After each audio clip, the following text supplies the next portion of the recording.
ಹೋಗಿ ನೋಡ್ಕೊಂಡು ಬರ್ಬೋದಿತ್ತು. ಯಾಕೆ ಮಾಡೋದಿಲ್ಲ ಅವರು? ಭೂಗರ್ಭವಾಗಿರ್ತಕ್ಕಂಥದ್ದನ್ನ ಮಾಡುವುದನ್ನು ವಿದೇಶ ನೋಡೋದಕ್ಕೆ ಕಲ್ತು ಬರ್ತೇವೆ. ಹಾಗೆ ಈ ಭೂಗರ್ಭವನ್ನು ರಕ್ಷಣೆ ಮಾಡೋದ್ರ ಬಗ್ಗೆ ಬೇರೆ ದೇಶಕ್ಕೆ, ನಾವು ಅಮೆರಿಕದಂಥ ದೇಶವನ್ನ ನಾವು ಫಾಲೋ ಮಾಡ್ತೇವೆ ಅಲ್ವಾ, ಮುಂದುವರೆದ ದೇಶ ಅಂತ ಹೇಳಿ.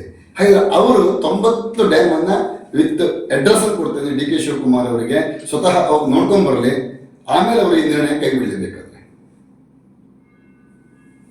ಕಾರವಾರದಲ್ಲಿ ಬಂದಾಗ ಅವರು ಮಾಧ್ಯಮ ಇದನ್ನು ಮಾಡಿದ್ರು. ಆ ಸಂದರ್ಭ ನಮ್ಗೆ ಇಲ್ಲಿ ಬೇರೆ ಒಂದು ಕಾರ್ಯಕ್ರಮ ಇತ್ತು, ನನ್ನ ಮಾರ್ಗದರ್ಶಕ್ಕೆ ನಾನು ಪ್ರೆಸ್ ಮೀಟ್ ಮಾಡೋದಿದ್ದೆ. ಆ ಸಂದರ್ಭದಲ್ಲಿ ಅಮೆರಿಕಂತ ದೇಶದವರು ಈ ಯೋಜನೆ ಸಕ್ಸಸ್ ಆಗಿಲ್ಲ ಅಂತ, ಸಕ್ಸಸ್ ಆಗಿಲ್ಲ ಅಂತಲ್ಲ, ಡ್ಯಾಮ್ ಅನ್ನು ಅವರು ಒಡೆದು ನೈಜ ಪ್ರಕೃತಿಯನ್ನ, ಪರಿಸರವನ್ನು ಉಳಿಸಿಕೊಳ್ಳಿಕ್ಕಾಗಿ ಅವರು ಹೊಡೆದಿದ್ದಾರೆ.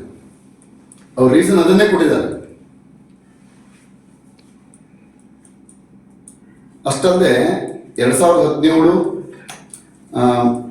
ಏಪ್ರಿಲ್ 16 ಇರ್ಬೋದು ಬಹುಶಃ, ಏಪ್ರಿಲ್ ಕನ್ಫ್ಯೂಸ್ ಇದೆ. ಪ್ರಧಾನಮಂತ್ರಿಯವರು ಪ್ಯಾರಿಸ್ನಲ್ಲಿ ನಡೆದಂತ 165 ದೇಶಗಳ ಸಭೆಯಲ್ಲಿ ಗ್ಲೋಬಲ್ ವಾರ್ಮಿಂಗ್ ವಿಚಾರ ಸಂಬಂಧಪಟ್ಟಂತೆ ಪ್ರಧಾನಮಂತ್ರಿಯವರೇ ಸಿಗ್ನೇಚರ್ ಮಾಡಿದ್ದಾರೆ. ನಮ್ಮ ದೇಶದಲ್ಲಿ ಗ್ಲೋಬಲ್ ವಾರ್ಮಿಂಗ್ ಸಂಬಂಧಪಟ್ಟಂತ ರೀತಿಯಲ್ಲಿ, ಜಾಗತಿಕ ಹವಾಮಾನ ಸಂಬಂಧಪಟ್ಟಂತ ರೀತಿಯಲ್ಲಿ ಆ ರಕ್ಷಣೆಗೆ ನಾವು ಬದ್ಧರಾಗಿರ್ತೇವೆ ಅನ್ನೋದನ್ನ ಪ್ರಧಾನಮಂತ್ರಿಯವರೇ ಹೇಳಿದ್ದಾರೆ. ಇನ್ನೂ ಒಂದು ನಮ್ಮ ಪ್ರಶ್ನೆ ಉಂಟು, ನೀವೊಂದು ಬರೆದುಕೊಳ್ಳಿ ಕಟ್ಟಿಲ್ಲ, ಹಾಕ್ಲಿಕ್ಕೆ ಕೊಟ್ಟಿಲ್ಲ.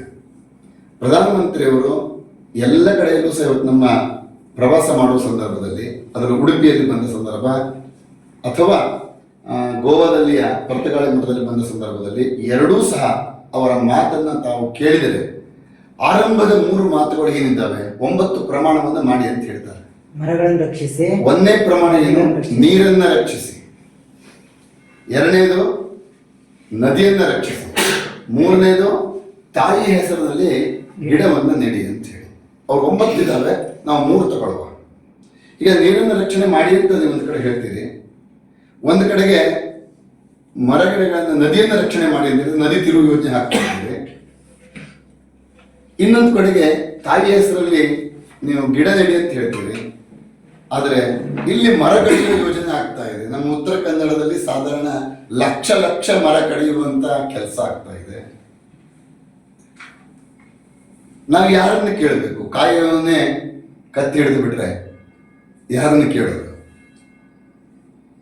ಹಾಗೆ ಪ್ರಧಾನಮಂತ್ರಿಯವರಿಗೂ ಸಹ ನಮ್ಮ ಧ್ವನಿಯನ್ನು ಮುಟ್ಟಬೇಕಾಗಿದೆ. ಈಗ ಆ ಪ್ರಯತ್ನವನ್ನು ಮಾಡ್ತಾ ಇದ್ದೇವೆ. ಸದ್ಯದಲ್ಲಿ ಒಂದು ದಿಲ್ಲಿಯ ಒಂದು ಪ್ರವಾಸವೂ ಸಹ ಇದೆ.